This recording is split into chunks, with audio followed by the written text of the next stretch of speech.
దేవుని నామంలో మీ అందరికీ వందనాలు.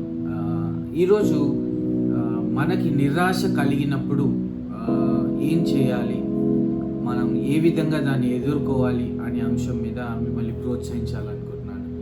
నిరాశ కలిగినప్పుడు కీర్తనకారుడు 77వ కీర్తన 6వ వచనంలో ఈ విధంగా రాస్తున్నట్టుగా మనం చూస్తూ ఉంటాం. ఏమని రాస్తున్నాడంటే, నేను పాడిన పాట రాత్రి యందు జ్ఞాపకము చేసి నా హృదయమందును ధ్యానించుకొందును. దేవా, నా ఆత్మ నీ తీర్పు మార్గాన్ని శ్రద్ధగా వెతుకును. సో ఇక్కడ మన కీర్తనకారుడు ఆయన శ్రమలో కూడా ఉన్నప్పుడు, ఆయన శ్రమలో కూడా వెళ్తున్నప్పుడు ఆయన కీర్తన రాస్తున్నట్టుగా మనము చూస్తూ ఉన్నాం. ఇక్కడ ఆయన ఏం రాస్తున్నాడంటే, మన జీవితాల్లో శ్రమలు కలిగిన రోజులన్నీ ప్రార్థన రోజులుగా మారాలి. అంటే ప్రత్యేకంగా మనకి శ్రమలు వచ్చినప్పుడే ప్రార్థన చేయడం అనేది కాదు, కానీ మరింత ఎక్కువగా మనకి శ్రమలు ఉన్నప్పుడు మన రోజులు అనేవి ప్రార్థన రోజులుగా మారాలి అనేది అక్కడ ఆయన చెప్తున్నట్టుగా మనము చూస్తా ఉన్నాం. తీవ్రమైన కష్టాలు, కలిమిలో, లేమిలో మనము ఉన్నప్పుడు, ప్రత్యేకించి దేవుడు మన నుండి దూరం అయ్యాడు అని అనిపించినప్పుడు మనము ఏం చేయాలంటే ఆయన వైపు తిరగాలి, మరియు ఆయనను కనుగొనే వరకు వెతకాలి. కొన్ని పరిస్థితులు ఎలాగ మన జీవితంలో ఉంటాయంటే, మనము మన జీవితం నుంచి, దేవుని నుంచి మన జీవితాన్ని వేరుపరచబడ్డాము అంటే దేవుడు మనకి దూరం అయిపోయాడు, దేవుడు మన జీవితాన్ని వదిలేశాడు, దేవుడు నన్ను పట్టించుకోవట్లేదు అని కొన్ని ఆలోచనలు మనకు కలుగుతాయి. అలాంటి ఆలోచనలు మనకు కలిగినప్పుడు ఇక్కడ దావీదు మహారాజు గుర్తు చేస్తూ ఉన్నాడు. ఏం గుర్తు చేస్తున్నాడు అంటే, మనము ఇలాంటి పరిస్థితుల్లో ఉన్నప్పుడే మరి అంత ఎక్కువగా దేవుణ్ణి కనుగొనాలి, మరి అంత ఎక్కువగా దేవుని వెతకడం మనం స్టార్ట్ చేయాలి, దేవుణ్ణి ఆశ్రయించడం మనం స్టార్ట్ చేయాలి, దేవుని వైపు నడవటం మనం స్టార్ట్ చేయాలి.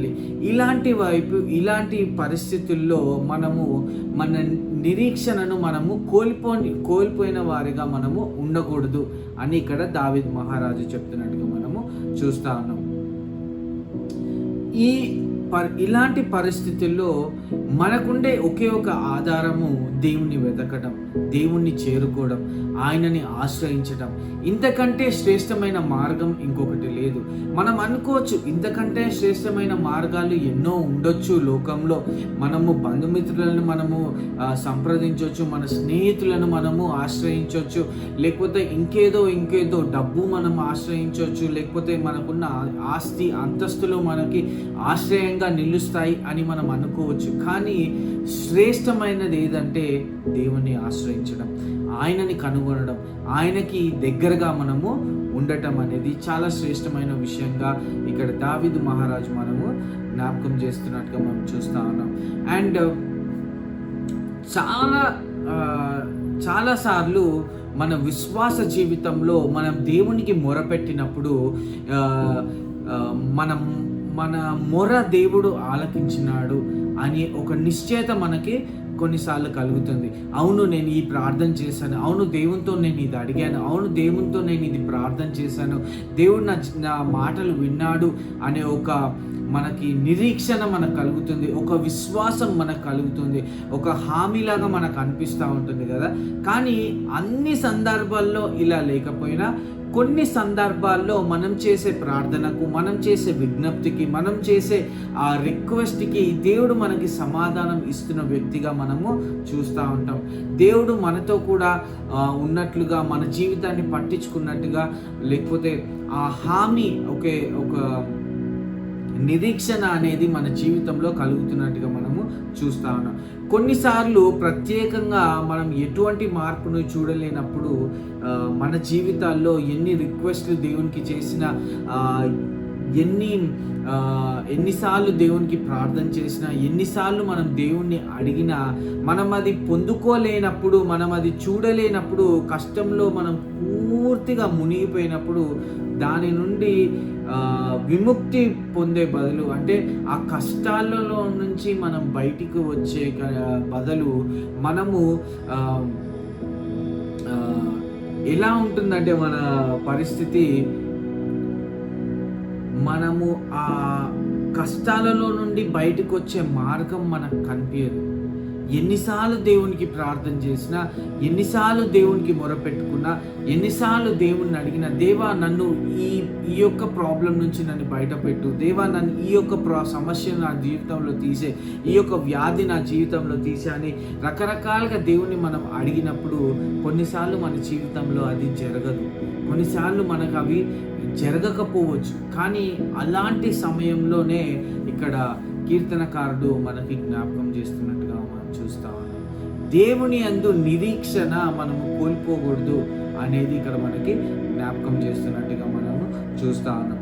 అండ్ ఇంకోటి ఏంటంటే, దేవుని యొక్క విశ్వాసము, అంటే దేవుని యందు మనము చూపించే విశ్వాసము గుర్తించుకోవడం అనేది మనకి బైబిల్లో మనకి ఇవ్వబడిన చాలా ముఖ్యమైన పని.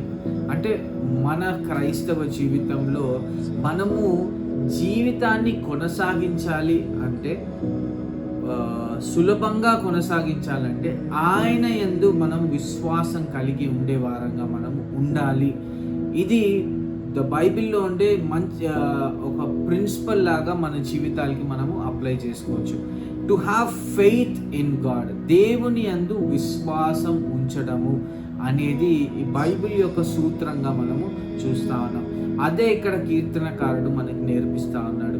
మనం ఎలాంటి కష్టంలో ఉన్నా, ఎలాంటి పరిస్థితుల్లో ఉన్నా, ఎలాంటి పరిస్థితులు మన జీవితాల్లో ఎదురైనా, మనము దేవునికి ఎన్నిసార్లు మొరపెట్టుకున్నా, దేవునికి ఎన్నిసార్లు మనం ప్రార్థించినా, మన పరిస్థితులు ఇంకనూ మారకుండా అలాంటి పరిస్థితులే మన జీవితంలో ఉన్నప్పటికీ ఆయన యందు విశ్వాసం అనేది మనము కోల్పోకుండా ఉండాలి అనేది ఇక్కడ ఈరోజు మనకి కీర్తనకారుడు మళ్ళీ మనకి జ్ఞాపకం చేసుకుంటా ఉన్నాడు. మనము విశ్వాసంలో ఎదగాలి. మన పరిస్థితులు ఎలాంటివి అయినప్పటికీ దేవుని యందు మనము విశ్వాసం కలిగి ఉండాలి. ఆయన నా జీవితాన్ని మెరుగుపరిచే మార్గంలో తీసుకెళ్తున్నాడు అనే విశ్వాసం కలిగి మనం జీవించాలి. ఎందుకంటే నేను ఎందుకు చెప్తున్నానంటే, ఇంతకంటే వేరొక మార్గం మనకి లేదు, ఇంతకంటే శ్రేష్టమైన మార్గం మనకి లేదు. ఆయన యందు విశ్వసించడం తప్ప మనకి శ్రేష్టమైన మార్గం అనేది మనకి కనిపించదు, ఉండదు. సో ఆయన యందు విశ్వసించడం మనం నేర్చుకున్నప్పుడు, నిరాశ కలిగిన పరిస్థితుల్లో మనం ఉన్నప్పుడు, మనము నిరాశ స్థితిలో మనం పరిస్థితుల్లో మనము లోనైనప్పుడు, ఇక్కడ కీర్తనకారుడు ఇందాక మనకు జ్ఞాపకం చేస్తున్నట్టుగా ఈ కీర్తన 77వ కీర్తన 6వ అధ్యాయంలో, నేను పాడిన పాట రాత్రి యందు జ్ఞాపకము చేసుకొందును, హృదయమందును ధ్యానించుకొందును అని అక్కడ జ్ఞాపకం చేసుకున్నట్టుగా చూస్తా ఉన్నా. దేవా నా ఆత్మ నీ తీర్పు మార్గం నా శ్రద్ధగా వెతుకును అని అక్కడ రాస్తున్నట్టుగా మనం చూస్తున్నాం.